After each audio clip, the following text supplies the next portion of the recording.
Épître de Paul aux Philippiens, chapitre 4.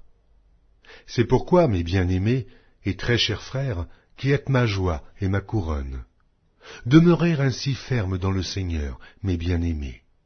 J'exhorte Évodie, et j'exhorte Syntyche à être d'un même sentiment dans le Seigneur. Et toi aussi, fidèle collègue, oui, je te prie de les aider, elles qui ont combattu pour l'Évangile avec moi et avec Clément et mes autres compagnons d'œuvre, dont les noms sont dans le livre de vie. Réjouissez-vous toujours dans le Seigneur, je le répète, réjouissez-vous. Que votre douceur soit connue de tous les hommes. Le Seigneur est proche. Ne vous inquiétez de rien, mais en toute chose, faites connaître vos besoins à Dieu par des prières et des supplications avec des actions de grâce. Et la paix de Dieu qui surpasse toute intelligence gardera vos cœurs et vos pensées en Jésus-Christ.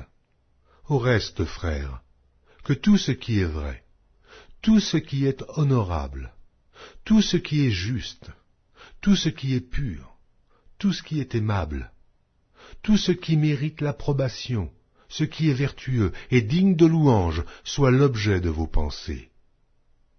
Ce que vous avez appris, reçu et entendu de moi, et ce que vous avez vu en moi, pratiquez-le, et le Dieu de paix sera avec vous. J'ai éprouvé une grande joie dans le Seigneur, de ce que vous avez pu enfin renouveler l'expression de vos sentiments pour moi. Vous y pensiez bien, mais l'occasion vous manquait. Ce n'est pas en vue de mes besoins que je dis cela, car j'ai appris à être content de l'état où je me trouve. Je sais vivre dans l'humiliation, et je sais vivre dans l'abondance. En tout et partout, j'ai appris à être rassasié et à avoir faim, à être dans l'abondance et à être dans la disette. Je puis tout par celui qui me fortifie.